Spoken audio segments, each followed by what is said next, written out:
இயேசு கிறிஸ்தவ மதத்தை ஸ்தாபிக்கிறதுக்காக வரல, மனிதர்களுக்கு நன்மையை கொடுப்பதற்காக வந்தார். அருமையானவர்களே, கர்த்தர் நல்லவர் பார். எந்த தீமைக்கு அவர் காரணர் அல்ல, எந்த பிரச்சனைக்கு அவர் காரணர் அல்ல. நிச்சயமாகவே நமக்கு ஒரு முடிவு இருக்கிறது. என்னன்னு கேட்டா அது வெற்றி தான்.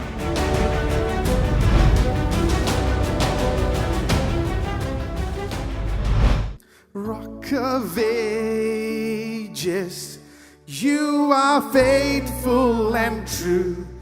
You are able to do what you have promised. Rock of ages, you are faithful and just, and I will always put my trust in you. Oh, Rock of ages, you are faithful and true.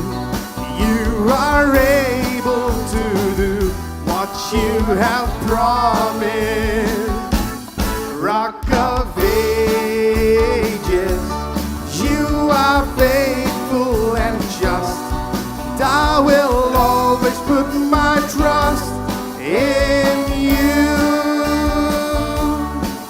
You're a shelter in the time of trouble, a refuge in the time of storm. You're a fortress in the time of struggle, a tower in the time of war. You're a healer in the time of sickness, a comfort in the time of need.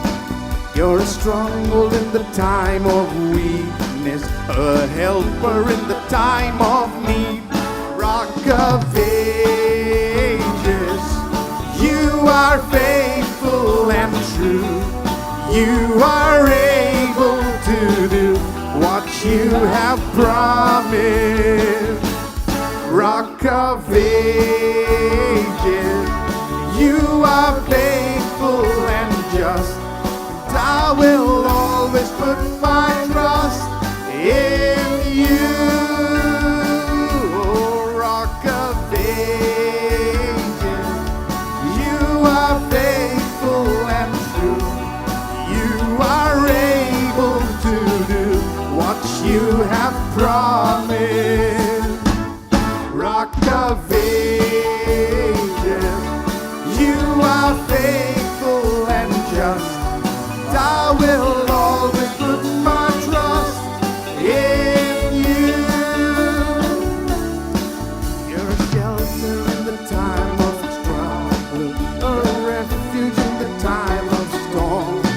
You're a fortress in the time of struggle, a tower in the time of war.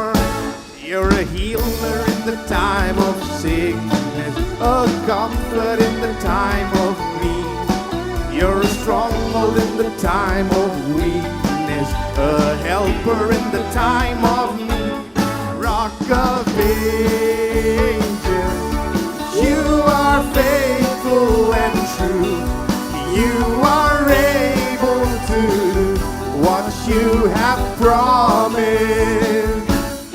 Rock of ages, you are faithful and just, and I will always put my trust in you. One last time, Rock of ages, Rock of ages, you are faithful and true. You are able to do what you have promised.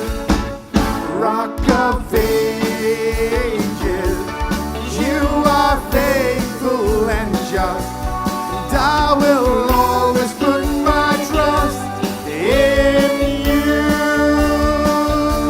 And I will always put my trust in you. And I will always put my trust in you.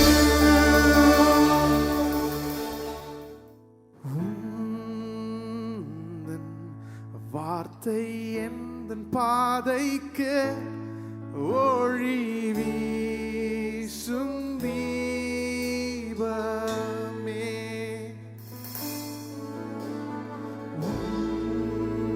உந்தன் வார்த்தை எந்தன் பாதைக்கு ஒளி வீசும் தீபமே. திரும்பவும் உந்தன் வார்த்தை எந்தன் பாதைக்கு ஒளி வீசும் தீபமே.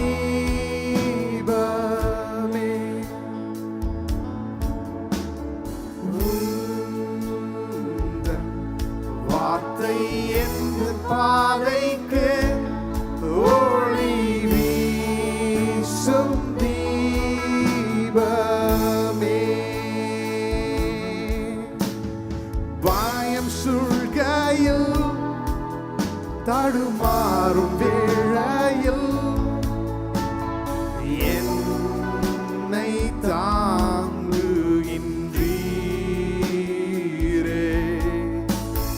நீரின் அருகில் பயமில்லை மனதில்,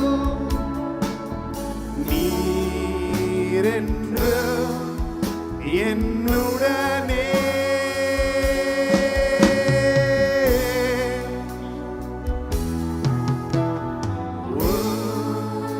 உந்தன் வார்த்தை எந்தன் பாதைக்கு ஒளி வீசும் தீபமே.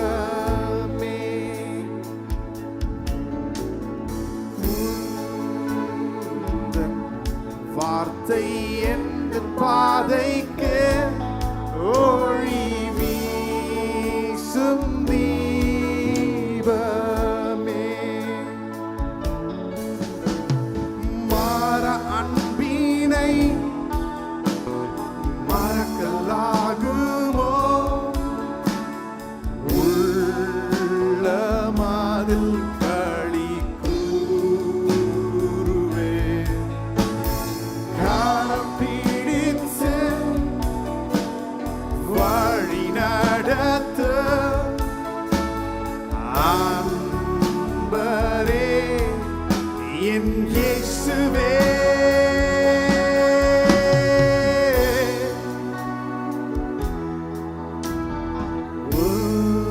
உந்தன் வார்த்தை எந்தன் பாதைக்கு ஒளி வீசும் தீபமே. உந்தன் வார்த்தை எந்தன் பாதைக்கு ஒளி வீசும் தீபமே.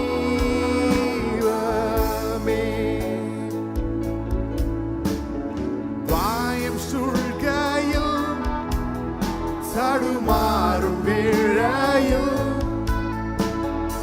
என்னை தாங்குகின்றீரே.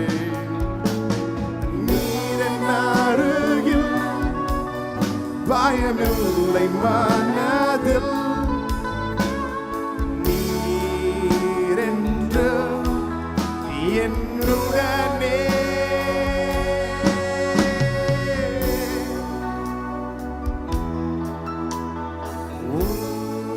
உந்தன் வார்த்தை எந்தன் பாதைக்கு ஒளி வீசும் தீபமே.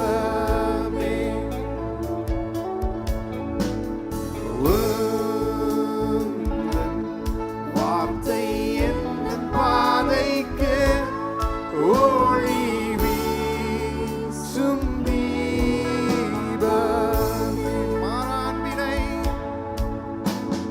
மாற அன்பினை மறக்கலாகுமோ? உள்ளமதில் களி கூறுவே. காலம் பிடித்து வழி நடத்த அன்பரே என் இயேசுவே.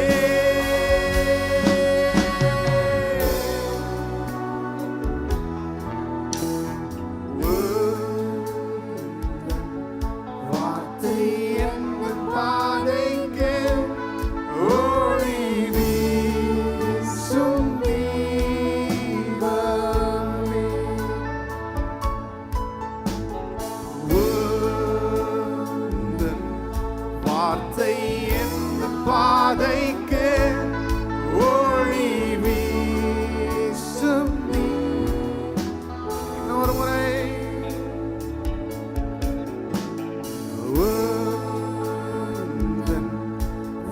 வார்த்தை எந்த பாதைக்கு ஒளி வீசும் தீபமே.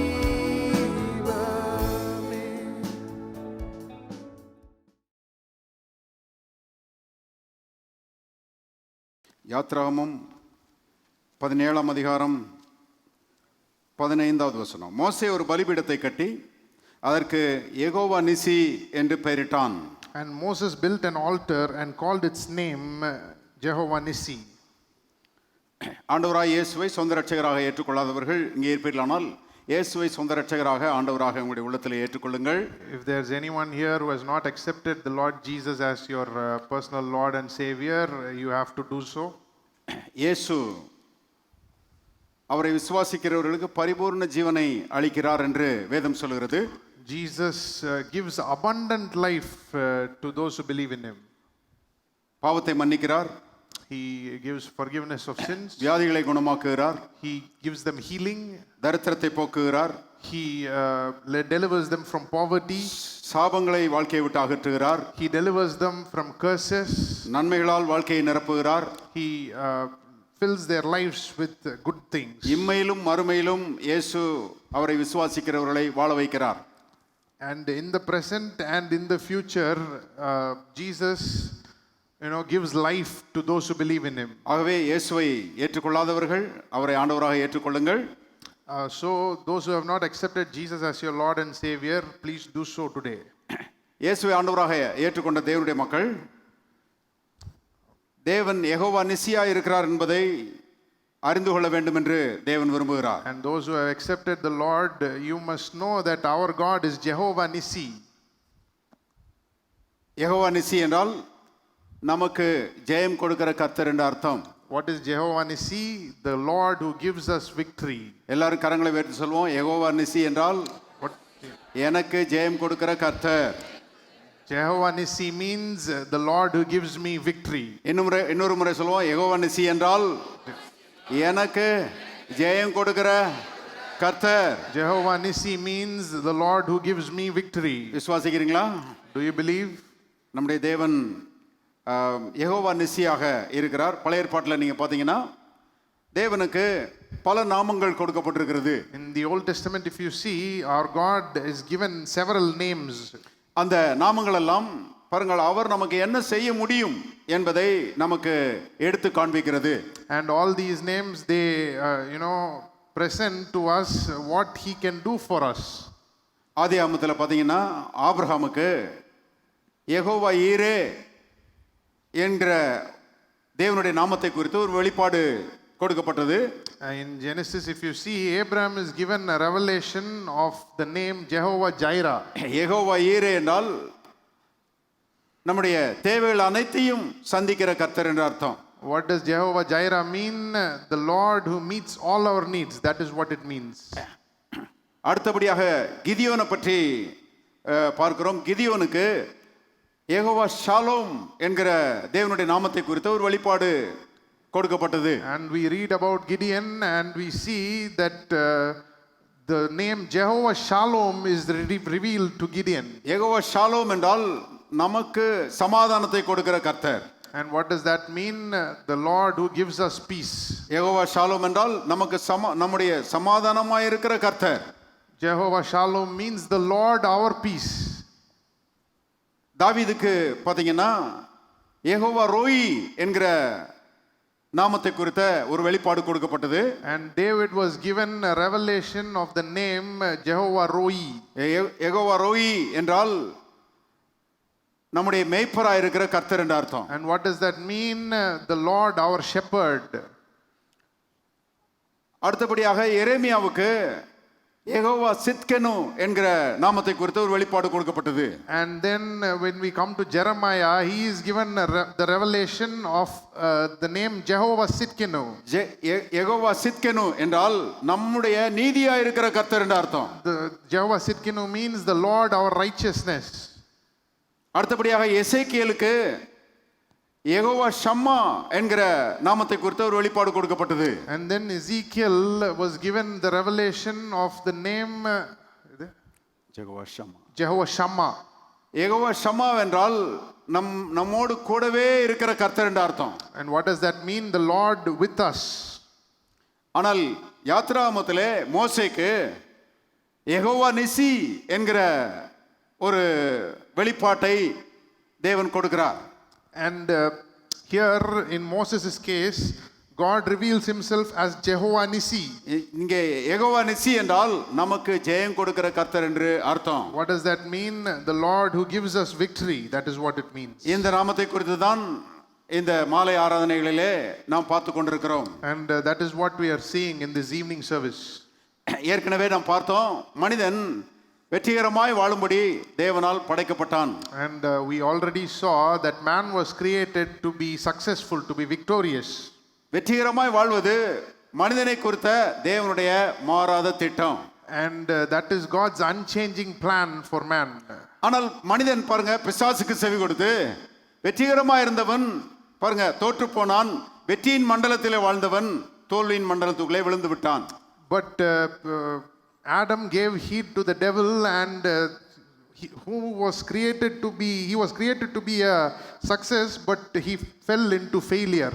He fell into the defeat realm. ஆனால் தேவன் பாருங்க மனிதனை ரொம்ப நேசித்தபடினாலே அவரே மனிதனாக இந்த உலகத்திலே இயேசுங்கிற பெயரிலே வந்தார். But God loved man so much, so he came to this earth, on this earth, as Jesus. இயேசுங்கிற பெயரில் இந்த உலகத்திலே வந்து வேதத்திலே நாம் பார்க்கிறோம், கல்வாரி சிலுவையில் அடிக்கப்பட்டு நம்முடைய தோல்வி எல்லாவற்றையும் தன்மேலே ஏற்றுக்கொண்டு நமக்காக அவர் மரித்தார் என்று வேதம் சொல்கிறது. And he came as Jesus, and he died for us.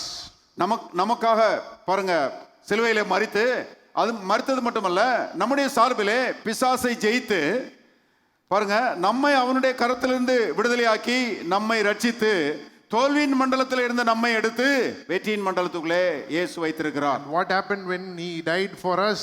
He defeated the devil, and therefore he took us out from the defeat realm, from the the defeated arena, and he put us in the winning arena, in a winning position. எத்தனை பேர் ரட்சிக்கப்பட்டிருக்கிறீங்க? How many of you are saved? ரட்சிக்கப்பட்ட எல்லாருமே பாருங்க இயேசு கிறிஸ்துவின் மூலமாய் வெற்றியின் மண்டலத்துக்குள்ளே வைக்கப்பட்டவர்கள் என்பதை புரிந்து கொள்ள வேண்டும். Those who are saved are kept, put in this victory realm by Jesus. உங்களுடைய வாழ்க்கையிலே சில தோல்விகள் இருக்கலாம். There may be some failures, some defeats in your life. உங்களுடைய வாழ்க்கையிலே சில பின்னடைவுகள் இருக்கலாம். There may be some setbacks in your life. உங்களுடைய வாழ்க்கையிலே சில தீமைகள் இப்பொழுது இருந்து கொண்டிருக்கலாம். There may be some evils going on in your life today. ஆனால் அந்த தோல்வியின் மத்தியிலும் அந்த பின்னடைவின் மத்தியிலும் அந்த தீமையின் மத்தியிலும் நீங்கள் ஒன்றை விசுவாசிக்க வேண்டும். அது என்னன்னா, கர்த்தர் யெகோவா நிசி, அவர் எனக்கு ஜெயம் கொடுக்கிற கர்த்தர். In the midst of those defeats, in the midst of those failures and setbacks, in the midst of all those evils, you must believe one thing, that is God is Jehovah Nissi. He will give me victory. நான் தோல்வியின் மண்டலத்துக்குள்ளே இல்லை, நான் வெற்றியின் மண்டலத்துக்குள்ளே இருக்கிறேன். We must believe that we are not in the defeat realm, we are not in the failure realm, we are in the success realm, we are in the victory realm. இந்த என்னை வந்து மோதுகிற இந்த பிரச்சனைகள் எல்லாம் அவைகள் தோற்று போகும், நான் ஜெயிக்கிறவனாயிருப்பேன். And these problems which come against me and fight against me, they will be defeated, I will be victorious. எத்தனை பேர் அப்படி விசுவாசிக்கிறீங்க? How many of you believe it like that? இப்படித்தான் யெகோவா நிசியை விசுவாசிக்க வேண்டும். இப்படி விசுவாசித்து தான் வாழ்க்கையிலே ஜெயம் எடுக்க வேண்டும் என்று கர்த்தர் விரும்புகிறார். This is how we must believe in Jehovah Nissi, and this is how we must take our victory. ரட்சிக்கப்பட்டவர்கள் ஒருவரும் தோற்று போகிறவர்கள் அல்ல, ரட்சிக்கப்பட்டவர்கள் எல்லாரும் வெற்றி பெறுகிறவர்கள். And everyone who is saved is a victor. They are not meant to be defeated. ஒரு வேத பகுதிக்கு செல்வோம். ரோமர்களின் நிருபம் Romans 8ஆம் அதிகாரம் Romans chapter 8 36ல இருந்து வாசிக்கிறேன். ரோமர் 8ஆம் அதிகாரம் 36ல இருந்து. verse 36. கிறிஸ்துவின் அன்பை விட்டு நம்மை பிரிப்பவன் யார்? 39ஆம் வசனம் வரைக்கும் வாசிக்கிறேன். கிறிஸ்துவின் அன்பை விட்டு நம்மை பிரிப்பவன் யார்? உபத்திரவமோ, வியாகுலமோ, துன்பமோ, பசியோ, நிர்வாணமோ, நாசமோசமோ, பட்டயமோ, இவை எல்லாவற்றிலேயும் நாம் நம்மில் அன்பு கூறுகிறவராலே முற்றும் ஜெயம் கொள்கிறவர்களாய் இருக்கிறோமே. மரணமானாலும் ஜீவனானாலும் தேவதூதர்களானாலும் அதிகாரங்களானாலும் வல்லமைகளானாலும் நிகழ்காரியங்களானாலும் வருங்காரியங்களானாலும் உயர்வானாலும் தாழ்வானாலும் வேற எந்த சிருஷ்டியானாலும் நம்முடைய கர்த்தராய் இயேசு கிறிஸ்துவில் உள்ள தேவனுடைய அன்பை விட்டு நம்மை பிரிக்க மாட்டாதென்று நிச்சயித்திருக்கிறேன்.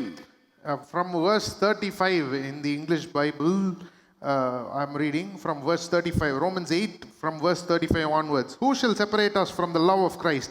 Shall tribulation or distress or persecution or famine or nakedness or peril or sword? As it is written, for your sake we are killed all day long, we are accounted as sheep for the slaughter. Yet in all these things we are more than conquerors through him who loved us. For I am persuaded that neither death nor life, nor angels, nor principalities, nor powers, nor things present, nor things to come, nor height, nor depth, nor any other created thing shall be able to separate us from the love of God which is in Christ Jesus our Lord. இது ஒரு அற்புதமான வேத பகுதி. It is an amazing passage of scripture. தேவனுடைய அன்பு எவ்வளவு வலிமையானது என்பதை இந்த வேத பகுதி நமக்கு எடுத்து காண்பிக்கிறது. It shows us how powerful the love of God is. தேவன் அவருடைய மிகுந்த அன்பினாலே நம்மை அவருடைய பிள்ளைகளாக, நம்மை அவருடைய சொந்தங்களாக மாற்றி இருக்கிறார். God the Father through his love has made us his children. நம் மேலே உள்ள அவருடைய அன்பு அது மிகப்பெரிய அன்பு, அது வலிமையானது. அந்த அன்பிலிருந்து நாம் ஒருவரையும் இந்த உலகத்தில் இருக்கிற எந்த சக்தியும் பிரிக்க முடியாது. And this love that is shown towards us is very powerful, and no one can separate us from this love. அவருடைய அன்பு அவ்வளவு வலிமையானது. பிசாசு நம்மை தேவனிடத்திலிருந்து பிரிக்க முடியாது. ஏனென்றால் தேவன் அவருடைய அன்பினாலே நம்மை அவரோடு இணைத்துக் கொண்டிருக்கிறார். And his love is so powerful, so the devil cannot separate us from this love, because God through his love has united us with himself in that way. இந்த வேத பகுதியிலே 37ஆம் வசனத்தை கொஞ்சம் பாருங்க. And in this passage look at verse 37. 37ஆம் வசனம் சொல்கிறது, இவை எல்லாவற்றிலேயும் நாம் நம்மில் அன்பு கூறுகிறவராலே முற்றும் ஜெயம் கொள்கிறவர்களாய் இருக்கிறோமே. Yet in verse 37 says, yet in all these things we are more than conquerors through him who loved us. ஜெயம் கொள்கிறவர்கள்னு போட்டிருக்குதா, முற்றும் ஜெயம் கொள்கிறவர்கள் போட்டிருக்குதா? What is it written? Is it written conquerors or more than conquerors? ஜெயம் கொள்கிறவர்களுக்கும் முற்றும் ஜெயம் கொள்கிறவர்களுக்கும் பெரிய வித்தியாசம் இருக்குது. There is a big difference between conquerors and more than conquerors. கிறிஸ்துவுக்குள்ளே நாம் முற்றும் ஜெயம் கொள்கிறவர்களாக இருக்கிறோம். அப்படின்னா ஜெயம் பெற்றவர்கள் ஜெயம் பெற்றவரை பார்க்கிலும் ஒருபடி அதிகம் என்கிற ரீதியிலே இங்கே சொல்லப்பட்டிருக்கிறது. In Christ we are more than conquerors. So when it says more than conquerors, what does it mean? It is one step more than being a conqueror. இதை நல்லா விளக்கணும்னா நான் அடிக்கடி சொல்லுகிற ஒரு உதாரணத்தை மறுபடியும் சொல்லுகிறேன்.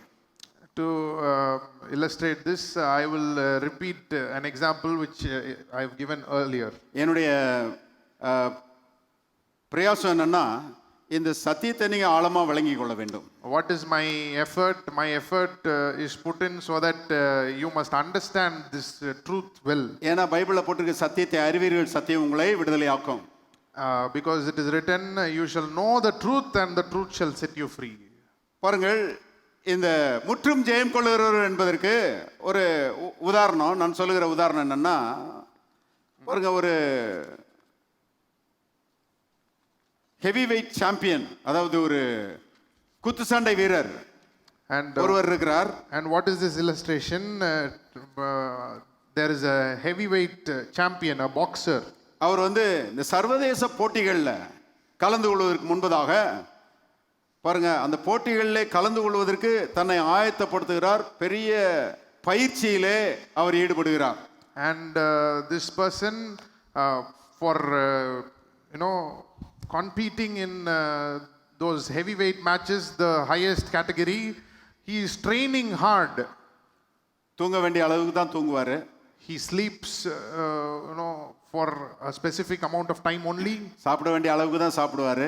He eats only a specific amount. மற்ற ஆட்கள் மாதிரி பாருங்க நேரத்தை வீணடிக்க மாட்டாரு. And he won't while away the time like other people. மற்ற ஆட்கள்லாம் என்ன செய்வாங்கன்னா ஃப்ரெண்ட்ஸை தேடி போவாங்க. The others will go in search of friends. ஃப்ரெண்ட்ஸோட உட்காந்து பேசிட்டு இருப்பாங்க. And they will have fellowship with friends. அப்புறம் ஃப்ரெண்ட்ஸோட உட்காந்து நல்லா சாப்பிடுவாங்க. And then they will have food with friends. அப்புறம் ஏதாவது இந்த மேட்ச் பார்ப்பாங்க, விளையாட்டு அந்த விளையாட்டுகளை கண்டு களிப்பாங்க. And then they will watch sports matches together, and they will entertain themselves. அப்புறம் ஷாப்பிங் போவாங்க.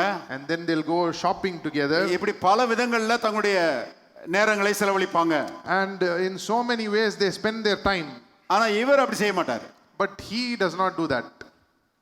இவர் பாருங்க நேரத்தை குறித்து ரொம்ப கரிசனையோடு இருக்கிறவர்.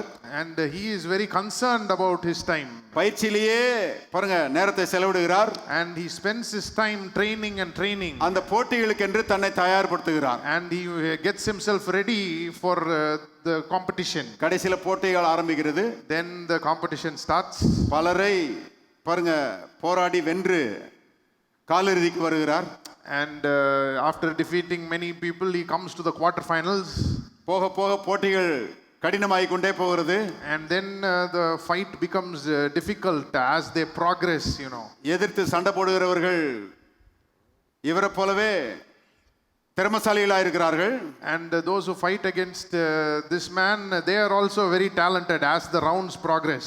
ஒரு வழியா காலிறுதியை முடிச்சிட்டு அரையிறுதிக்கு வர்றாரு. And then he finishes the quarterfinals and he goes to the semifinals. அந்த எதிர்த்து வருகிற அந்த சண்டை போடுகிறவர் அரையிறுதிக்கு வந்தவர் அவரும் இவரை போலவே அத்தனை பேரையும் ஜெயிச்சிட்டு வந்திருக்கிறாரு. And when he comes to the semifinals, the opponent is also one who has defeated the same number of people he has defeated. முதல்ல பாத்தீங்கன்னா எதிரியை லேசா ஜெயிச்சிடுவாரு. And in the beginning he used to win against the opponents very easily. இவர் குத்து வாங்காமலே அவனை குத்தி ஜெயிச்சிடுவாரு. And then he will avoid and dodge all the punches, and he will punch and he will win. ஆனா இப்ப பாத்தீங்கன்னா இவர் குத்து வாங்க வேண்டியதா இருக்குது. But then when it comes to the semifinals, the probability is that he will get hit. ஏன்னா எதிர்த்து அடிக்கிறவனும் இவரை மாதிரியே திறமைசாலியா இருக்கிறான். Because the one who is hitting is also an experienced trained person. ஆகவே அடி வாங்கி அடி கொடுத்து ரொம்ப போராட்டத்தின் மத்தியில அரையிறுதியை ஜெயிக்கிறாரு. And he takes a few blows and he gives a few blows and finally he wins the semifinals. கடைசியா ஃபைனலுக்கு வர்றாரு. Then he comes to the final. Final போட்டியை பற்றி உங்களுக்கு தெரியும். ஏன்னா அவன் பாருங்க அந்த ஃபைனலுக்கு வந்தவன் அவன் எப்படி கோப்பையை வாங்கிடலாம், அவன் எப்படி பாருங்க அந்த ஃபைனலில் ஜெயிக்கிறது மூலமாக கிடைக்கிற பரிசு பொருளை அந்த பரிசு தொகையை வாங்கலாம்னு சொல்லி அவனும் ரொம்ப முனைப்பாக வந்திருக்கிறான். And then about the final, the opponent is also dreaming about winning the trophy, winning the final and taking home the prize. ஆகவே இவரால பாருங்க லேசில ஜெயிக்க முடியல. And so he cannot win it very easily. அந்த ரவுண்ட் வந்துட்டே இருக்குது, திரும்ப திரும்ப சண்டை போட வேண்டியது இருந்து கொண்டே இருக்கிறது. Those rounds are progressing. கடைசில முழு பலத்தையும் பிரயோகப்படுத்தி அவனை ஜெயிக்கிறாரு. And then he gathers up all his strength and finally he defeats him. ஜெயிச்ச மாத்திரத்துல பாருங்க ரெஃபரி இருக்கிறாரு, அவர் இவர் கையை தூக்கிடுறாரு. And as soon as he wins, the referee just takes a hold of his hand and lifts it up. நீங்க அந்த சண்டையை பார்த்திருக்கீங்களோ இல்லையோ, I don't know whether you watched those matches or not. அந்த ரெஃபரி பாருங்க ஜெயிச்சவருடைய கையை உயர்த்திடுவாரு. And as soon as the match is over, the referee will take the hand of the winner and lift it up. அந்த தோத்து போனவன் கையையும் பிடிச்சிருப்பாரு. தோத்து போனவன் கையையும் பிடிச்சிருப்பாரு. He will hold the hand of the one who has lost also. ஆனா ஜெயிச்சவன் கையை உயர்த்திடுவாரு. But then he will lift up the hand of the one who has won. அப்படின்னா என்ன அர்த்தம்னா இவர் ஜெயிச்சிட்டாருன்னு அர்த்தம். That means this man has won. ஆகவே பாருங்க ஜெயிச்ச மாத்திரத்துல கோப்பை கொடுக்குறாங்க, கோப்பையை முத்தமிடுகிறாரு, பயங்கரமா போட்டோ எல்லாம் எடுக்கிறாங்க. அப்புறம் பாருங்க ஒரு பெரிய பரிசு தொகை அவருக்கு கொடுக்கப்படுகிறது. And then he wins the trophy, and then he gets the trophy, he kisses the trophy, and photos are taken and everything is going on, the celebration. பெரிய செக் கொடுத்துட்டாங்க. And then they give him a big check. இப்போ கோப்பையும் செக்கையும் வாங்கிட்டு பாருங்க வீட்டுக்கு வர்றாரு. And now he gets the trophy and the check, and now he comes home. வீட்டுக்கு வரும்போது பாருங்க அவருடைய மனைவி And as soon as he comes home, his wife comes. வீட்டை விட்டு வெளியே ஓடி வர்றாங்க. She comes out of ஓடி the வந்து house. ஓடி வந்து பாருங்க கணவர் வந்து பெரிய ஹெவி வெயிட் சாம்பியன்ல ஜெயிச்சிருக்கிறாரு. பாருங்க உலக ரீதியில பெரிய வெற்றியை எடுத்திருக்கிறாரு. Her husband has won a big championship, heavyweight championship. ஆகவே அவர் அன்போடு வரவேற்று So she comes and welcomes him lovingly. அவருக்கு வாழ்த்துதல் சொல்லி And she greets him. அவருக்கு ஒரு முத்தம் கொடுத்து And she kisses him. அவரை அப்படியே வீட்டுக்குள்ள கூட்டிட்டு போறாங்க அந்த And அம்மா. she takes him into the house. போற வழியிலேயே And on the way, அவர் கையில இருக்கிற செக்கையும் வாங்கி இந்த அம்மா பாக்கெட்டுக்குள்ள வச்சுக்கிட்டாங்க. இந்த அம்மா ஹேண்ட்பேக்குள்ள வச்சுக்கிட்டாங்க. as she is going inside with the man, she is taking the check and putting it inside her handbag. மறுநாள் பாத்தீங்கன்னா இந்த அம்மா கடையா போய் என்னென்ன விரும்புதோ அந்த அம்மா எல்லாத்தையும் வாங்கிட்டு வருது இந்த அம்மா. And the next morning, she goes to whichever shop she wants to go and gets whatever she wants to get. இது எதை காமிக்கிறதுனா அவர் வந்து சண்டை போட்டு ஜெயிச்சவர். What does this show? He is the one who fought and won. இந்த அம்மா வந்து சண்டை போடாமலே ஜெயிச்சவங்க. She is the one who did not fight but won. இயேசுவும் நாமும் அப்படிதான் இருக்கிறோம். That is the same case with Jesus and us. இயேசு பாருங்க அவர் சிலுவையிலே பாடுபட்டார், காயப்பட்டார், நொறுக்கப்பட்டார், ரத்தம் சிந்தினார். வேதம் சொல்லுறது அவருடைய குதிங்கால் நசுக்கப்பட்டது என்று ஆதியாகமத்திலே இயேசுவை பற்றி சொல்லப்பட்டிருக்கிறது. Jesus was tortured, he suffered for us, and in Genesis it is written his heel was bruised for us. அவ்வளவு கஷ்டப்பட்டு அவர் வெற்றியை எடுத்திருக்கிறாரு. He has won the victory with such pain and such suffering. ஆனா நாம யாரும் அப்படி சண்டை போடவே இல்ல. But we did not fight in such a way. ஆச்சரியமான காரியம் என்னன்னா அவர் பெற்ற வெற்றி நம்முடைய வெற்றியாக மாறிவிட்டது. But the wonderful fascinating thing is that his victory is our victory. அதைத்தான் பவுல் இங்க சொல்லுகிறாரு. That is what Paul is talking about here. நம்மில் அன்பு கூறுகிறவராலே Through the one who loves us, நாம் முற்றும் ஜெயம் we கொள்கிறவர்களாக are more இருக்கிறோமே. than conquerors. எல்லாரும் கரங்களை வைத்து சொல்லுவோம், கிறிஸ்துவுக்குள்ளே நான் முற்றும் ஜெயம் கொள்ளுகிறவனாய் இருக்கிறேன். In Christ I am more than a conqueror.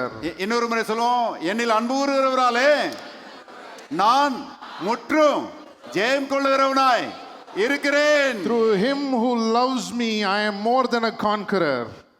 நல்ல மனசுல வச்சுக்கோங்க, அவர் சண்டை போட்டு ஜெயிச்சிருக்கிறாரு, நீங்க சண்டை போடாமலே ஜெயிச்சிருக்கிறீங்க. And keep it in your mind always. He has won it through his suffering, through fighting, but we have won it without fighting. ஆகவே இந்த யெகோவா நிசி பாருங்க நமக்கு ஜெயம் கொடுக்கிற கர்த்தர் என்று அவரை பற்றி இங்கே சொல்லப்பட்டிருக்கிறது. So this Jehovah Nissi is the God who gives us victory, and that is what is written here. இன்னொரு வசனத்துக்கு போவோம். Let us go to another passage. நீதிமொழிகள் புத்தகம் 21ஆம் அதிகாரம். Proverbs chapter 21. நீதிமொழிகள் 21. Proverbs chapter 21. 31வது வசனம் பாருங்க. Verse 31. குதிரை யுத்த நாளுக்காக ஆயத்தமாக்கப்படும். எல்லாரும் சேர்ந்து வாசிங்க. ஜெயமோ கர்த்தராலே வரும். The horse is prepared for the day of battle, but deliverance is of the Lord, or you could say victory is of the Lord. பாருங்க அந்த நாட்கள்ல யுத்தங்கள் நடந்தது. அந்த யுத்தங்கள்ல பாருங்க குதிரைகளை தான் யூஸ் பண்ணாங்க. In those days, battles happened and battles took place, and what did they use? They used chariots for the fighting. Horses, yeah. பாருங்க குதிரைகளை தான் யுத்தத்துக்கு பயன்படுத்துறாங்க. ஆனா இப்பெல்லாம் பாத்தீங்கன்னா யுத்தங்கள் வேற மாதிரி நடந்துட்டு இருக்குது. And today the fights, the wars are going on differently. இப்ப பாருங்க ஏர்ப்ளேன்ல வந்து குண்ட டம்முன்னு போட்டு போயிறாங்க. Nowadays they just come in an airplane, they fly over the place and they bomb the place. அந்த நாட்கள்ல ஏர்ப்ளேனும் கிடையாது, பாம்பும் கிடையாது. And in those days there was no airplane, there was no bomb also. குதிரைகளை வச்சு தான் யுத்தம் பண்ணாங்க. They fought with horses. பாருங்க குதிரை வந்து நல்ல திடகாத்திரமா இருக்குது, நல்ல பவர்ஃபுல்லா இருக்குதுன்ற மாத்திரத்தில் அந்த போர் வீரனுக்கு ஆட்டோமேட்டிக்கா ஒரு எண்ணம் வருகிறது, என்னன்னா நம்ம குதிரை ரொம்ப ஸ்ட்ராங், நம்ம ஜெயிச்சிருவோம். And when the horse is strong, the warrior thinks that because the horse is strong, because the horse is healthy, we will win the battle. ஆனா ஆவியானவர் சொல்றாரு, குதிரை பலமா இருக்கலாம், ஆனா கர்த்தர் ஜெயம் கொடுக்கலனா ஜெயம் வராது. But the Holy Spirit says here, the horse may be strong, the horse may be very healthy, but you cannot win if the Lord doesn't favor you. குதிரை நல்லா இருக்கணும், The horse must be good. குதிரையை நல்லா ஆயத்தப்படுத்தணும். You have to prepare the horse properly. நாம செய்ய வேண்டிய காரியங்களை நாம செய்யணும். We have to do what we have to do. ஆனா ஒரு காரியத்தை நம்பணும், ஜெயம் கர்த்தராலே வருகிறது. But one thing we must be sure of, that is victory comes from the Lord. எத்தனை பேர் கர்த்தர் ஜெயம் கொடுக்கிறார்னு விசுவாசிக்கிறீங்க? How many of you believe எல்லாரும் கரங்களை தட்டி கர்த்தரை ஸ்தோத்திரிப்போம். that God Thank gives you, us Lord. victory? Let us give God a big clap offering. பாருங்க, நாம ஆயத்தம் பண்ண வேண்டிய வேலையை நாம செய்யணும். குதிரையை ஆயத்தப்படுத்தணும். And we must prepare the horse for the battle. பாருங்க, படிக்கிற பிள்ளைகள் இருக்கிறாங்களே, இவங்க வந்து எக்ஸாமுக்கு ப்ரிப்பேர் ஆகணும். And if you are a student, even if your children are students, you know, they have to prepare for நீங்க the வந்து exam. பரீட்சைக்கு நல்லா ஆயத்தமாகணும். You have to prepare and be ready for the exam. நல்லா படிக்கணும். And you have to study well. நல்ல பாருங்க, பரீட்சை எழுதுற அளவுக்கு நல்ல மார்க்குகள் வாங்குற அளவுக்கு நீங்க வந்து உங்களை தயார்படுத்தணும். And you have to make yourself ready to get good marks, good grades. அப்படி தயார்படுத்தின பிறகு ஒன்றை நீங்கள் விசுவாசிக்கணும். And after doing all this, one thing you must believe. என்ன விசுவாசிக்கணும்னா, இது நான் பெறப்போகிற வெற்றி, இது என்னால் வருகிற வெற்றி கிடையாது, நான் செய்ய வேண்டியதை செஞ்சிருக்கிறேன், ஆனால் கர்த்தர் எனக்கு வெற்றியை கொடுக்க போகிறார். But one thing you must believe, I have done everything that I have to do, I have prepared everything I have to prepare, but it is God who is going to give me the victory. எல்லாவற்றிலுமே அப்படிதான். It is that way in everything. எல்லாவற்றையும் நம்ம செய்யணும். We have to do everything. ஆனா நாம எல்லாவற்றையும் செய்யறதுனால ஜெயம் வர போறது இல்ல. But the victory does not come because we do all those things. நான் எல்லாவற்றையும் செய்த பிறகு ஜெயத்தை கர்த்தர் கொடுக்கிறார் என்று வேதம் சொல்கிறது. But God gives me victory after I do all the preparation work. It is God who gives the victory. குதிரைகள் நல்லா ஸ்ட்ராங்கா இருக்கிறதுக்காக கர்த்தருக்கு ஸ்தோத்திரம். We thank God because the horses are strong. ஆனா குதிரைகள் நம்மளை ரட்சிக்காது. But it is not the horses that save us. சங்கீதக்காரன் இதை நன்றாக அறிந்து வைத்திருந்தான். The psalmist also knew this very well. வாசிங்க, சங்கீதம் 33, Psalm chapter 33. சங்கீதம் 33 16. Psalm chapter 33 verse 16. 16ல இருந்து வாசிக்கிறேன். எந்த ராஜாவும் தன் சேனையின் மிகுதியால் ரட்சிக்கப்படான். No king is saved by the multitude of an army. சௌரியவானும் தன் பலத்தின் மிகுதியால் தப்பான். A mighty man is not delivered by great strength. ரட்சிக்கிறதற்கு குதிரை விருதா. A horse is a vain hope for safety.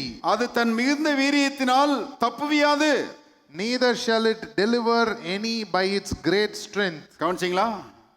Did you listen? எந்த ராஜாவும் தன் சேனையின் மிகுதியினால் ரட்சிக்கப்படான்.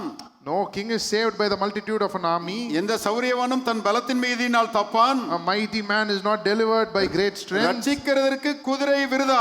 A horse is a vain hope for safety. அது தன் மிகுந்த வீரியத்தால் தப்புவியாது.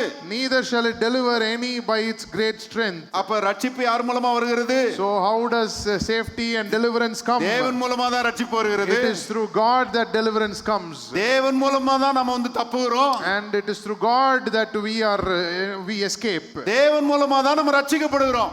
It is through God we have safety and deliverance and salvation. யுத்தத்திலே வெற்றியே தேவன் மூலமா தான் வருகிறது. And in the battle victory comes of the Lord.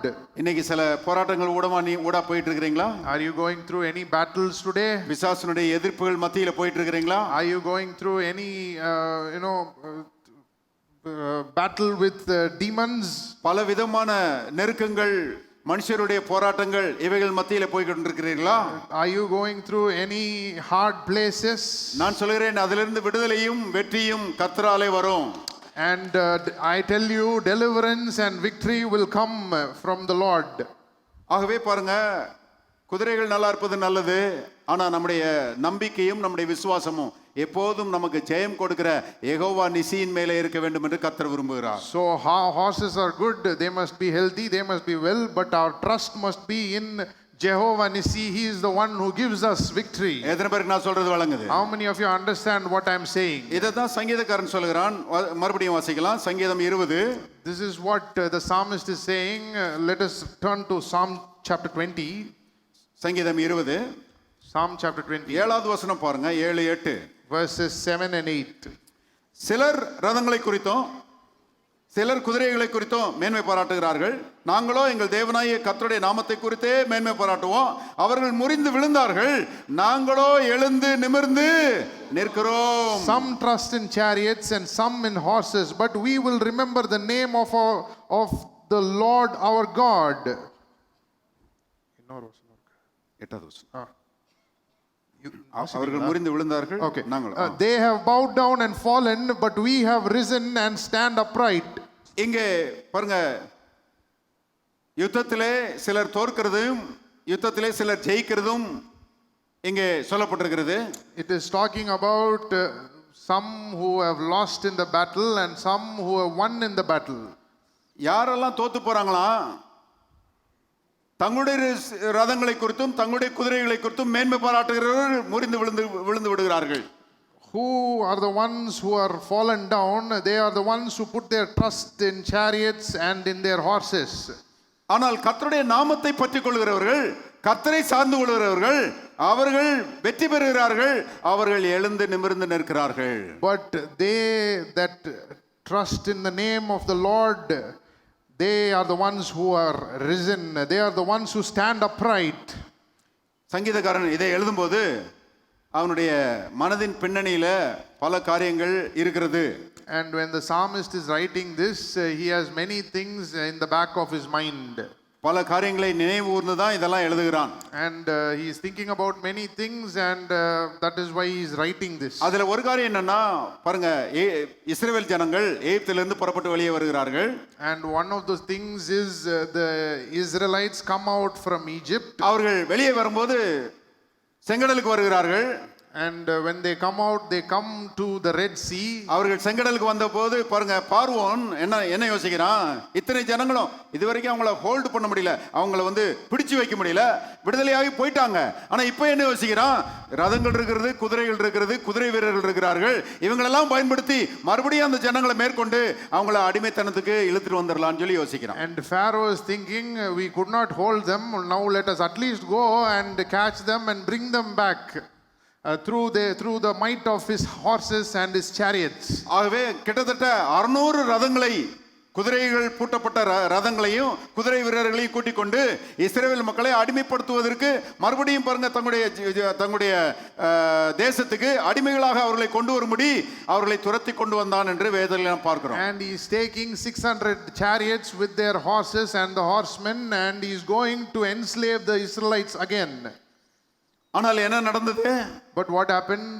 செங்கடலை தேவன் பிரித்தார். God split the Red Sea. இஸ்ரவேல் மக்கள் நடந்து போனார்கள். And the Israelites walked in. இஸ்ரவேல் மக்களை தொடர்ந்து பார்வோனின் சேனையும் பின்னாலே வந்தது. And the Egyptian army, Pharaoh's army followed the Israelites. ஆனால் தேவன் அற்புதமாக இஸ்ரவேல் மக்கள்ல கடைசி நபரையும் கரையேற பண்ணினார். And God made the last one of the Israelites see the shore. அந்த எகிப்தின் ராணுவத்தின் அந்த கடைசி ரதத்தையும் உள்ளே பிரவேசிக்க செய்தார்.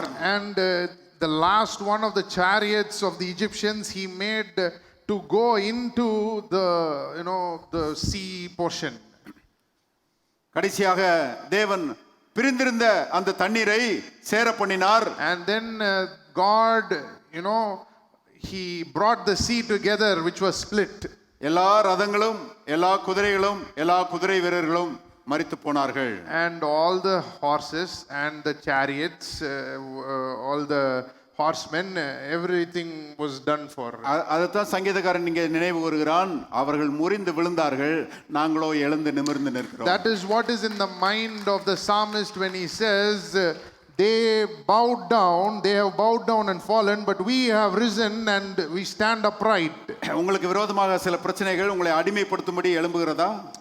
Do some problems come against you to enslave you today? மனிதர்கள் மூலமாக சில பிரச்சனைகள் வருகிறதா? Do some problems come through humans? நான் உங்களுக்கு சொல்லுகிறேன், அவர்கள் முறிந்து விழுவார்கள், நீங்களோ எழுந்து நிமிர்ந்து நிற்பீர்கள். The men who come against you, they will bow down and they will fall, but you will rise and you will stand upright. எஸ்தரின் புஸ்தகத்திலே, Let us turn to the book of Esther. எஸ்தரின் புஸ்தகத்தில் அதுக்கு திருப்ப வேணாம், Okay. ஆனா அந்த ஒரு கதையை நான் சொல்லிடுறேன். You need not turn, I will just say. எஸ்தரின் புஸ்தகத்திலே மொர்தெகாய் என்கிற ஒரு மனுஷன் இருக்கிறான். In the book of Esther, there is a person called Mordecai. அவன் யூதன், தேவனுக்கு பயந்தவன், And he is a Jew and he is one who fears God. தேவனை நம்பி வாழுகிறவன். He is one who trusts in God. அவன் அந்த சூசான் அரண்மனையில் இருக்கும்போது பாருங்க, அவனுக்கு விரோதமா ஒருத்தன் வந்தான், அவன் பேர் ஆமான். And when he is in the the palace, one person comes against him. His name is Haman. நல்லா கவனிங்க, மொர்தெகாய் எந்த தீமையும் இந்த ஆமானுக்கு செய்யல. This Mordecai did not do any evil to Haman. ஆனா ஆமான் வந்து மொர்தெகாய்க்கு விரோதமா வந்தான். But Haman came against Mordecai. அதுக்கு என்ன ஒரு சின்ன காரணம் என்னன்னா, இந்த மொர்தெகாய் இருக்கிறானே, இவன் வந்து அவனுக்கு சலாம் போடல. And the reason is because this fellow did not salute Haman. இத காரணம் வச்சு ஒருத்தனை பாய்க்கலாமா? Can you take this as a reason to, for being someone's enemy? அதாவது சலாம் போடுறான், போடாம போறான், அவன் வேலையை அவன் பார்க்கட்டும், நம்ம வேலையை நம்ம பார்ப்போம் தானே இருக்கணும். Actually, you must be like this. He is doing his work, I am doing my job. Why does he have to salute me? ஆனா அந்த ஆமானை பாருங்க, அவன் எனக்கு சலாம் போடல. And this Haman, he is thinking, this fellow did not salute me, அதனால அவனை நான் வந்து விட போறதில்ல. so I am not going to let him go. I am going to trouble him. மனுஷனுடைய உள்ளம் எப்படி இருக்குது பாருங்க. See how the heart of man is. ஆனா மொர்தெகாய் பார்த்தான், இவனுக்கு எதுக்கு சலாம் போடணும், இவன் இல்லாத போக்கிரித்தனம் பண்ற ஆளு, இவனுக்கு போய் சல்யூட் பண்ணணுமா? And Mordecai is thinking, this fellow is an unjust fellow, he is doing all kinds of evil things. Why do I have to salute him? மோசமானவங்களுக்கு எதுக்கு சல்யூட் போடணும்? Why do you have to salute an evil person? இவனை எதுக்கு நமக்காக பிடிக்கணும்? Why do I have to flatter this fellow? இவனுடைய தயவு எதுக்கு நமக்கு தேவை? Why do I need this fellow's favor? என்னுடைய தயவு கர்த்தரிடத்திலிருந்து வருகிறது. My favor is from the Lord. Amen. Amen. ஆகவே பாருங்க, இவன் வந்து ஸ்ட்ரைட் ஃபார்வர்டா, இவன் வந்து நேர்மையா அவன் அங்கே வாழ்ந்து கொண்டிருக்கிறான். He is one who is living in a straightforward manner. ஆனா இந்த ஆமானுக்கு ஒரு ஒரு ஒரு சப்போர்ட் என்னன்னா, ராஜாவுடைய சப்போர்ட் இந்த ஆமானுக்கு இருக்குது. But what was Haman's support? It was the king's backup. He was the king's pet. அந்த ராஜாவுடைய தயவு ஆமானுக்கு கொஞ்சம் இருக்குது. The king's favor is on Haman. ஆமான் நினைச்சான், அதை பயன்படுத்தி இந்த மொர்தெகாயை காலி பண்ணிடலாம். And so Haman thought, I can make use of this and I can get rid of this Mordecai. அதனால ஒரு கழுமரத்தை உண்டாக்கினான் என்று வேதத்தில் எழுதப்பட்டிருக்கிறது, gallows. And so he made gallows to hang this fellow Mordecai. அந்த அந்த கழுமரம் எப்படி இருக்குன்னா, கீழே நல்லா பெருசா இருக்கும், அப்படி மேலே போக போக அப்படி ஊசியா இருக்கும். And what are these gallows? They are wide at the base, but as they go up, they are very sharp. மேலே போக போக ரொம்ப ஊசியா இருக்கும். And at the top, it is very, very sharp. ஒரு ஆளை கொல்லணும்னா அது மேலே தூக்கி போட்டுடலாம். And if you put somebody on that thing, they will die. இந்த ஆமான் பாருங்க, 75 அடி உயரமான அந்த கழுமரத்தை உண்டாக்குனானா. And so this Haman makes ready a gallows of 75, which is 75 feet high, which was 75 feet high. அவன் யோசிக்கிறான், மறுநாள் ராஜாட்ட சொல்லி இந்த மொர்தெகாயை தூக்கி அதுல போட்டுடலாம்னு சொல்லி யோசிக்கிறான். And he is planning to put Mordecai on that thing the next day. ஆனால் மொர்தெகாய்க்காக யுத்தம் பண்ணுகிற யெகோவா நிசி அங்க வந்துட்டாரு. But Jehovah Nissi came into the scene and he was fighting for Mordecai. அங்க ராஜாவின் இடத்துல பேசுகிறாரு, ராஜாவுக்கு உணர்த்துகிறாரு. So this Holy Spirit, Jehovah Nissi, he speaks to the king and he instructs the king. என்ன உணர்த்துகிறாருன்னா, What does he instruct him? மோசமானவன், மொர்தெகாய் ரொம்ப நல்லவன். What does he instruct him? This Haman is the bad fellow, Mordecai is the good guy. கடைசியில என்ன நடந்தது? அந்த கழுமரத்துல ஆமானையை தூக்கி போட்டாங்க. So finally what happened?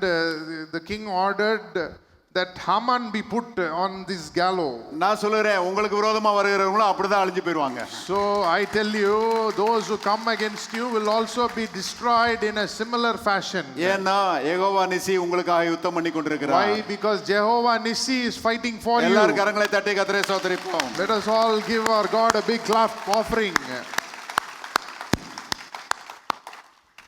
பாருங்க, நம்ம வேலை என்னன்னா யெகோவா நிசியை விசுவாசிக்கணும். What is our job? It is to believe in Jehovah Nissi. Jehovah நிசி என் கூட இருக்கிறாரு. Jehovah Nissi is with me. Jehovah நிசி எனக்காக யுத்தம் பண்ணுகிறாரு. Jehovah Nissi is fighting for me. என்னுடைய எதிரிகளை யெகோவா நிசி விரட்டி அடிக்கிறாரு. The Lord Jehovah Nissi is driving away my enemies. யுத்தம் கர்த்தருடையது, ஜெயம் என்னுடையது. The battle is the Lord's, victory is mine. எத்தனை பேர் அப்படி விசுவாசிக்கிறீங்க? How many of you believe it like that? எனக்கு ரொம்ப உற்சாகமா இருக்குது பிரசங்கம் பண்றதுக்கு. I am very enthused to preach here like this. பாருங்க, கர்த்தர் நமக்கு ஜெயம் கொடுக்கிற கர்த்தராய் அவர் இருக்கிறார். God is the one who gives us victory. பாருங்க, சங்கீதக்காரன் சொல்லுகிறானே, அவர்கள் முறிந்து விழுந்தார்கள், நாங்களோ எழுந்து நிமிர்ந்து நிற்கிறோம். And the psalmist here says, you see, they have bowed down and fallen, we have risen and we stand upright. அது என்னன்னா, தங்களை சார்ந்து கொண்டவர்கள், தங்களுடைய பலனை சார்ந்து கொண்டவர்கள், நான் ஜெயிச்சிருவேன் சொல்லி பாருங்க, ரதங்களின் மேலும் குதிரையின் மேலும் நம்பிக்கை வைக்கிறவர்கள் அவங்க முறிந்து விழுகிறார்கள். கர்த்தரை நம்புகிறவர்கள் பாருங்க எழுந்து நிமிர்ந்து இருக்கிறார்கள், அவர்கள் ஜெயிக்கிறார்கள். And what is he talking about here? The people who are fallen, the ones who are bowed down and fallen, they are the ones who put their trust in chariots and in horses. But those who have risen and those who are standing upright, they are the ones who put their trust in the Lord. அந்த இஸ்ரவேல் மக்கள் பாருங்க, எகிப்தின் அந்த சேனையினிடத்திலிருந்து காப்பாற்றப்பட்டது மட்டுமல்ல, இன்னொரு காரியத்தையும் தாவீது நினைவு கூறுகிறான். Not only is he remembering the Israelites being delivered from Egypt, he is also having another thing in the back of his mind. அது என்னன்னா, What is that? Goliath. He is reminded of Goliath. That is in his mind. Goliath பாருங்க, தாவீதுக்கு முன்பாக முறிந்து விழுந்தான். Goliath fell in front of David. He was bowed down in front of David. அவன் எப்படி வந்தான் தாவீதுக்கு விரோதமாக அல்லது இஸ்ரவேல் மக்களுக்கு விரோதமாக? அவன் வரும்போது எப்படி வந்தான்? How did he come against the Israelites and how did he come against David? அவனுடைய நம்பிக்கை எல்லாம் தன்னுடைய புஜ பராக்கிரமம். And what was his big trust in? His trust was in his might, his strength. அவன் என்ன யோசித்தான்? நான் சின்ன வயசுல இருந்து யுத்த வீரன். What was he thinking? I have been a warrior since I was a child. நான் ரொம்ப ஹைட்டான ஆளு, நான் ரொம்ப வெயிட்டான ஆளு. I am a big warrior. I am tall. I am big guy. என் ஈட்டி பெருசு, My spear is big. என் கேடகம் பெருசு, My shield is big. என் பட்டயம் பெருசு, My sword is big. என்னை இதுவரைக்கும் எவனும் ஜெயிச்சது கிடையாது. Nobody has won against me. நான் கண்டிப்பா எல்லாரையும் ஜெயிச்சிருவேன். I will win against everyone. That was what he was thinking. அப்படிதான் வர்றான். That is how he is coming. அவன் ஒரு சவால் விடுகிறான் இஸ்ரவேல் மக்களை பார்த்து. And he is challenging the Israelites, saying, உங்களில் ஒருவனை என்னிடத்தில் அனுப்புங்கள். Send one from among you. அவன் என்னை ஜெயித்தால் நாங்கள் எல்லாரும் உங்களுக்கு அடிமை. If he wins against me, we are all slaves. We are all your slaves. நான் அவனை ஜெயித்தால் நீங்கள் எல்லாரும் எனக்கு அடிமை, எங்களுக்கு அடிமை. And if I win against him, all of you will be my slaves, our slaves. பாருங்க, அவனுடைய எண்ணம் என்னன்னா, உங்கள ஒருத்தனை அனுப்புங்க, கண்டிப்பா அவனை நசிக்கிருவேன் நானு, நீங்க எல்லாரும் எங்களுக்கு அடிமையாக போறீங்க. And what was he thinking? Send one from among you and I will just squash him and you will all be my slaves, our slaves. இப்ப தாவீது வருகிறான். And now David comes. தாவீது வரும்போது என்ன சொல்கிறான்? நீ ஈட்டியோடும் கேடகத்தோடும் என்னிடத்திலே வருகிறாய். And when David comes, he says, you come with a spear and you come with a shield. நானோ நீ நிந்தித்த இஸ்ரவேலின் தேவனாகிய கர்த்தருடைய நாமத்தினாலே வருகிறேன். But I come in the name of the Lord of hosts whom you have insulted. இன்றைக்கு கர்த்தர் உன்னை என் கையில் ஒப்பு கொடுப்பார். and the Lord will deliver you into my hand today. யுத்தம் கர்த்தருடையது. The battle is the Lord's. இன்றைக்கு நான் உன் தலையை உன்னை விட்டு வாங்கி எகிப்து பெலிஸ்தருடைய பிணங்களை காட்டு மிருகங்களுக்கும் ஆகாயத்து பறவைகளுக்கும் நான் உணவாக கொடுப்பேன். And today I will take your head from you and I will strike you, and this day I will give the carcasses of the camp of the Philistines to the birds of the air and the wild beasts of the earth. அதனாலே இஸ்ரவேலிலே தேவன் ஒருவர் உண்டென்று பூலோகத்தார் யாவரும் அறிந்து கொள்வார்கள். And through that everybody will know that there is a God in Israel. அதாவது என்ன சொல்ல வர்றான், நீ ஓ மேல நம்பிக்கை வச்சு வர்ற, நான் கர்த்தர் மேல நம்பிக்கை வச்சு வர்றேன்றான். You are coming in your strength. He is saying this only. The essence of what he is saying is, you are coming in your strength, but I am coming in the strength of my God. பாருங்க, ஒரு கல்லை கவன்ல வச்சு அடிக்கிறான். He is just slinging a stone. அந்த கல் வந்து போய் பெலிஸ்தனுடைய நெத்தியிலே பதிந்ததுன்னு போட்டிருக்குது. And this stone went and it attached itself to the forehead of Goliath. அந்த கல் அவனுடைய நெத்தியிலே பதிந்து போனபடினாலே அவன் முகங்குப்புற விழுந்தான் போட்டிருக்குது. And as the stone went and hit his forehead, he fell on his face to the earth, it is written. பொதுவாகவே காமன் சென்ஸ் எப்படின்னா, பாருங்க, ஒரு ஃபோர்ஸ் வந்து நெத்தியில டம்முன்னு அடிச்சிச்சுன்னா மனுஷன் மல்லாக தான் விழுவான். And common sense tells us that if a stone comes and hits someone on the head, they will fall backwards only, not forward. மல்லாக தான் விழுவான். They will fall backward only. பாருங்க, அதிகபட்சம் குப்புற விழ மாட்டான்.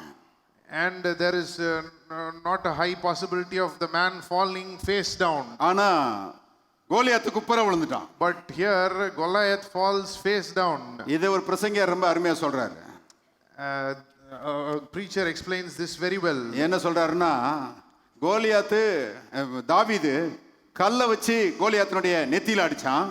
And he says, David hit Goliath on the head with a stone. அதுக்கு பின்னால கோலியாத்துக்கு பின்னால இருக்கிற ஆவியானவர் அவர் கையை வச்சு அவன் பெடதில போட்டாரு. And he says the spirit of God was standing behind Goliath, hit him on the back of the head, and so he fell face down. Jehovah நிசி அவனை பெடதில அடிச்சதுனால தான் அவன் குப்புற விழுந்தான்றாரு. Jehovah Nissi hit him on the back of the head, and that is why he fell face down. இதத்தான் தாவீது நினைவுறுகிறான். அவர்கள் முறிந்து விழுந்தார்கள், நாங்களோ எழுந்து நிமிர்ந்து நிற்கிறோம். That is what David remembers when he says, they are bowed down, but we have risen and we stand upright. எத்தனை பேர் ஜெயம் கொடுக்கிற கர்த்தர் மேல நம்பிக்கை வைக்கிறீங்க? How many of you put your trust in the Lord who gives us victory? வியாதி பிரச்சனையா? Is it a sickness problem? பண பிரச்சனையா? Is it a money problem? குடும்ப பிரச்சனையா? Is it a family problem? வேலை பிரச்சனையா? Is it a job problem? சமுதாய பிரச்சனையா? Is it a social problem? எல்லா பிரச்சனைகளிலும் இருந்து யெகோவா நிசி உங்களுக்கு ஜெயம் கொடுக்கிறவரா இருக்கிறார். From all these problems, Jehovah Nissi can deliver you and give you victory. Goliath போன்ற பாருங்க பிரச்சனைகள் எழும்பலாம், ஆனால் நீங்க என்ன செய்யணும்? தாவீதை போல வசனம்ங்கிற கல்லை எடுத்து அவனை அடிக்கணும்.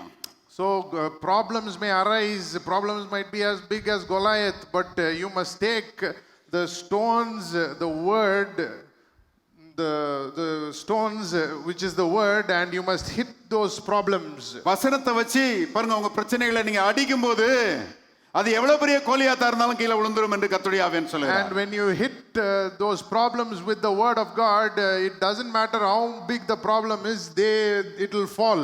ஏனென்றால் வேதத்தில் எழுதப்பட்டிருக்கிறது, தங்கள் சாட்சியின் வசனத்தினாலே அவனை ஜெயித்தார்கள். Because it is written, they won against the devil through their testimony. தேவனுடைய வார்த்தைகளை எடுத்து, தேவனுடைய வார்த்தைகளை எப்போதும் பேசுங்கள். தாவீது கல்லை வீசினது மாதிரி தேவனுடைய வார்த்தைகளை உங்களுடைய வாயிலிருந்து வீசுங்கள் என்று கர்த்தருடைய ஆவியானவர் சொல்கிறார். So the Lord, the Holy Spirit commands us to fling, stones at our problems, just like David, threw a stone at Goliath. நீங்கள் அப்படி செய்யும் பொழுது When you do that, கர்த்தர் உங்களுக்காக யுத்தம் பண்ணி God is fighting for you. அந்த யுத்தத்திலே உங்களுக்கு ஜெயம் கொடுக்கிறவராய் And He இருக்கிறார். will give you the victory in that battle. அந்த பெரிய கோலியாத்தை அவர் And He is வீழ்த்துகிறவராய் the இருக்கிறார். one who will slay the big Goliath. யுத்தம் கர்த்தருடையது, ஜெயம் உங்களுடையது. The battle is the Lord's, victory is yours. எல்லாரும் 3 முறை சொல்லுவோம், கரங்களை உயர்த்தி, யுத்தம் கர்த்தருடையது, ஜெயம் என்னுடையது. Let us all lift up our hands and say, the battle is the Lord's, victory is ours. யுத்தம் கர்த்தருடையது, ஜெயம் என்னுடையது. The battle is the Lord's, victory is ours. யுத்தம் கர்த்தருடையது, ஜெயம் என்னுடையது. The battle is the Lord's, victory is ours. எத்தனை பேர் விசுவாசிக்கிறீங்க? How many of you எல்லாரும் believe? கரங்களை தட்டி கர்த்தரை ஸ்தோத்திரிப்போம். Let us give God a big clap offering. பாருங்க, வசனங்கிற கல்லுக்கு பிசாசு பயப்படுகிறான். And the devil is afraid of the stone called the word. வேற எதையும் வச்சு அவனை விரட்டி அடிக்க முடியாது. வசனத்தை சொன்னா ஓடி போயிடுவான்.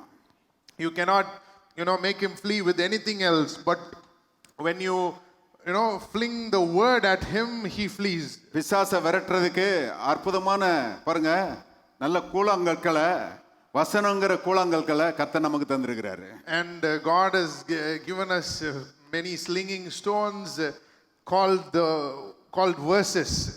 பாருங்க, தாவீது போய் ஆத்துல போய் அந்த 5 கற்களை பொறுக்கிட்டு வந்த மாதிரி நீங்க வேதத்துக்குள்ள போய் நல்ல நல்ல வசனங்களை பொறுக்கி எடுக்க வேண்டும் என்று கர்த்தர் விரும்புகிறார். And like David went to the seaside and he picked out those stones to fling at Goliath, you have to pick out verses from the Bible.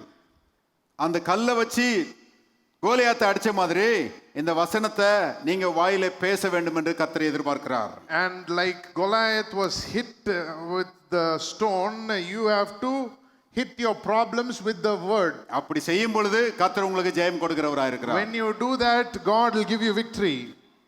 ஒரு நாட்டுல In a country, ஒரு பெரிய திருவிழா நடக்கும். there was a big festival. அடிக்கடி வருஷம் நடக்கும். And this happens every year. அந்த திருவிழால ஒரு நிகழ்ச்சி என்னன்னா, And in that fair, there was one specific event. ஒரு நிகழ்ச்சி என்னன்னா பிசாசை கல்லறிகிற நிகழ்ச்சி. And that event is called, stoning the devil. பிசாசை கல்லறிகிறது. Stoning the devil. அந்த பிசாசை கல்லறிகிற அந்த நிகழ்ச்சிக்கு நிறைய பாருங்க ஏராளம் கூட்டம் கூடிரும். And for this event, there will be a big crowd. பாருங்க, அன்னைக்கு அந்த குறிப்பிட்ட நிகழ்ச்சிக்கு கட்டுக்கடங்காத கூட்டம் வந்துரும். And for that specific event, there will be, big crowd. அந்த கூட்டத்தில் பாத்தீங்கன்னா அந்த நிகழ்ச்சி பாருங்க ஆரம்பிக்கிறதுக்கு முன்னாடியே ஒருத்தர் மேல ஒருத்தர் விழுந்து ஒருத்தர் மிதிச்சு அந்த கூட்டத்தின் பாருங்க அந்த கட்டுக்கடங்காத கூட்டத்தின் நிமித்தமாகவே நூற்றுக்கணக்கான ஆட்கள் செத்து போயிடுவாங்க. And even before the event starts, there will be a big crowd and everybody will be, stamping on each other. And even before the event starts, many people will die, it seems. நீங்க வருஷம் பேப்பர்ல வாசிக்கலாம். You can read that in the papers every year. நான் வாசிக்கிறேன். I read. நான் அதை வாசித்த பொழுது நான் யோசித்தது உண்டு. I have read, and when I read it, I thought this way. சாத்தான கல்லறிக்கு இவங்க போனாங்க. They are going to stone the devil. சாத்தான் இவங்களை கல்லறிஞ்சிட்டான். But the devil has stoned these people. இவங்க செத்து போயிட்டாங்க. And they are dead. ரோட்ல கிடக்கிற கல்லெல்லாம் வச்சு சாத்தான அடிக்க முடியாதுங்க. You cannot pick up stones on the road and you fling it at the devil. ஆனா வசனத்தை வச்சு சாத்தான அடிச்சிரலாம். But you can take the word and you can defeat the devil. வசனத்தை வச்சு சாத்தான விரட்டிரலாம். You can make the devil flee with the word of God. விசுவாசிக்கிறீங்களா? Do you believe? நிறைய பாருங்க வெற்றிகளை நான் அந்த மாதிரி எடுத்திருக்கிறேன். And I have taken so many victories using the word. நிறைய சொல்றதுக்கு மேட்டர் இருக்குது, ஆனா நேரம் இல்ல. I can go on speaking, but time is not sufficient. ஒரே ஒரு காரியத்தை மட்டும் சொல்லி முடிக்கிறேன். I will say one thing and I'll close. ரொம்ப வருஷங்களுக்கு முன்பாக Before many years, கோலியாத் மாதிரி ஒரு பெரிய பிரச்சனை எனக்கு வந்துச்சு. I had a big problem like Goliath. எப்படி பிரச்சனைன்னா, நான் ஒரு முறை ஒரு ஒரு ஒரு 15 ஆண்டுகளுக்கு முன்பதாக பாருங்க பைக்கை எடுத்துட்டு எங்கள் அப்பா அம்மாலாம் மூணார் மலையில் ஒரு இடத்துல இருந்தாங்க. அவங்ககிட்ட போகிறதுக்கு பைக் எடுத்துகிட்டு கிளம்புனேன். And I took my motorcycle and I went to my parents' place, which is in a hill station. அப்ப என் மனைவி சொன்னா எதுக்கு பைக்ல போறீங்க, கார் தான் இருக்குதே, கார்ல போங்க அப்படின்னா. And my wife said, you can take the car, why do you want to go on a motorcycle? நான் சொன்னேன் நான் பைக்ல தான் போவேன்னு. And I said, I will go on a bike only. கடைசியில் அவ சொன்னா சரி போனா போங்க அப்படின்ட்டா. And she said, if you want to go, you go. நான் பாருங்க எனக்கு அவ்வளவு லாங்கா வந்து பைக்ல போய் பழக்கம் இல்லை, ஆனா அன்னைக்கு போகணும்னு சொல்லி முடிவு பண்ணிட்டேன். And I had never gone such a long distance before that, but then I had decided to go on a motorcycle. 150 kilometre. It's around 150 kilometers. நான் வாங்கின பைக்கும் ரொம்ப ரொம்ப பவர்ஃபுல்லான பைக்கு, புது bike. And I had bought the bike. It was a new bike. It was a very powerful bike. எடுத்துட்டு ரொம்ப வேகமா போனேன். And I took it and I rode very fast. மத்தியானத்துக்கு மேல கிளம்பி போனேன்.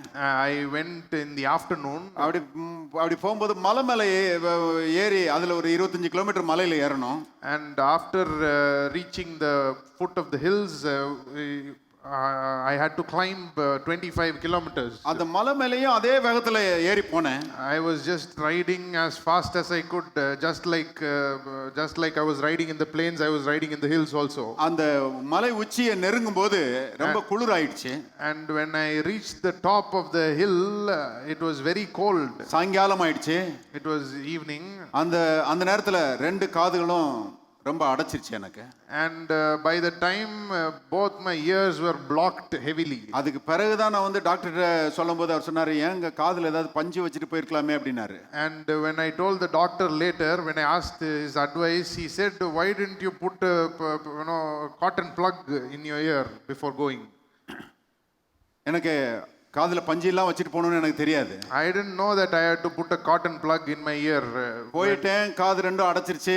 நான் யோசித்தேன் சும்மா சாதாரணமாக அடைக்குது சரியா போயிடும் அப்படின்னு நினைச்சேன். காது திறக்கவே இல்லை. And I went, I never knew that I had to put cotton plugs inside my ears, so I just went and I didn't mind also.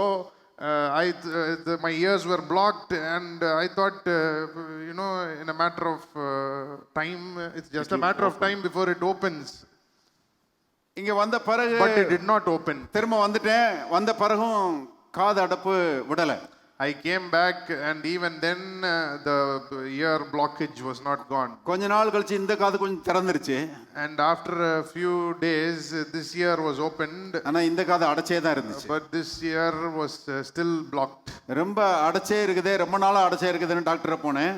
And because it was blocked for such a long time, I went to the doctor. Doctor வந்து check பண்ணி பார்த்துட்டு உள்ள வந்து காயப்பட்டு அந்த காயத்தின் மூலமாக infection ஆகி உள்ள சலம் வச்சிருக்குதுன்னு சொன்னாரு.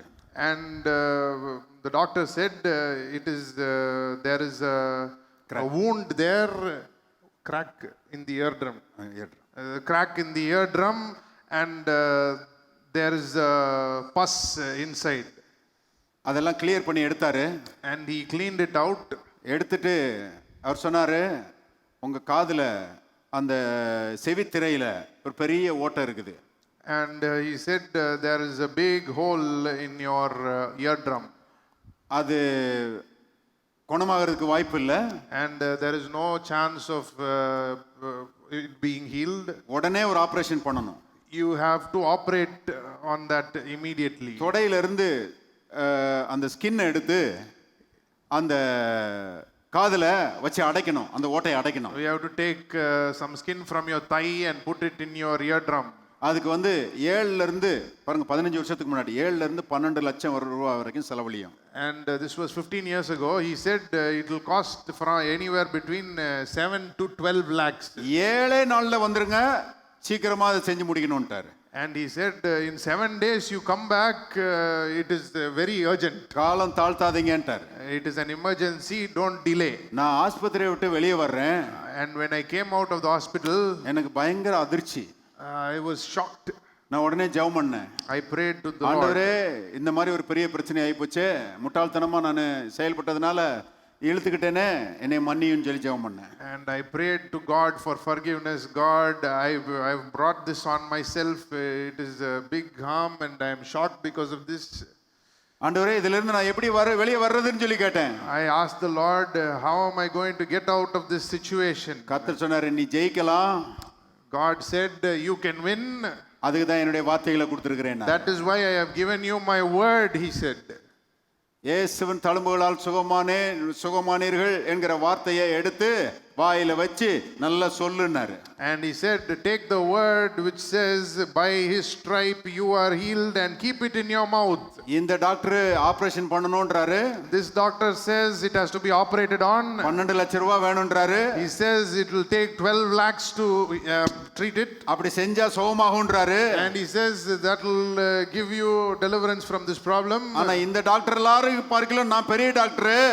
But he said to me, God said to me, even I am a bigger doctor than all these doctors. நான் வந்து என்னுடைய வார்த்தைகள் மூலமா உன்னை சுகமாக்குறேன். And I heal through my word. நான் இலவசமா உன்னை சுகமாக்குறேன். And I will heal you freely also. ஆனா ஒண்ணு தான் நீ செய்யணும். But one thing you have to do. அந்த வசனங்களை எடுத்து வாயில சொல்லு அப்படினா. You have to take these words and put them in your mouth. சொல்ல ஆரம்பிச்சேன். And I began to confess these words. ஆஸ்பத்திரியில இருந்து வீடு வர்ற வரைக்கும் பல நூறு முறை சொன்னேன். And while coming from the hospital to my home, I said it hundreds of times. அதில இருந்து பல முறை வசனங்களை பல நூறு முறை சொல்லிக்கொண்டே இருந்தேன்.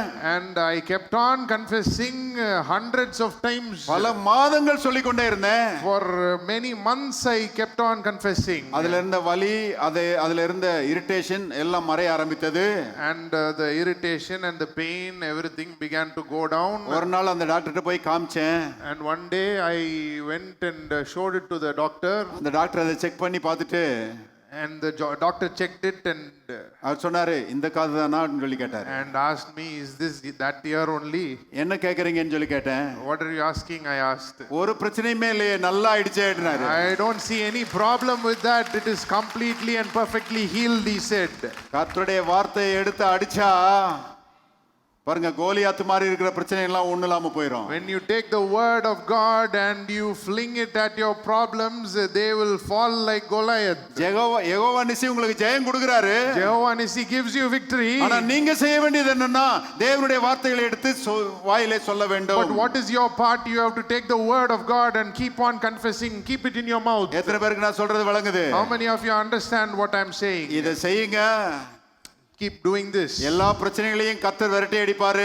Every problem God will drive away. உங்களுடைய வாழ்க்கையின் எல்லா அம்சங்களிலும் ஜெயத்தை தருவார். God will give us victory, give you victory in every realm of life. ஏனென்றால் அவருடைய பெயர் Jehovah நிசி. Because his name is Jehovah Nissi. Amen. Amen. எத்தனை பேர் விசுவாசிக்கிறீங்க? How many of you எல்லாரும் believe? கரங்களை தட்டி கர்த்தரை ஸ்தோத்திரிப்போம். Let us all give God a big clap offering. எல்லாரும் தயவுசெய்து எழுந்தினர். Let us all stand together.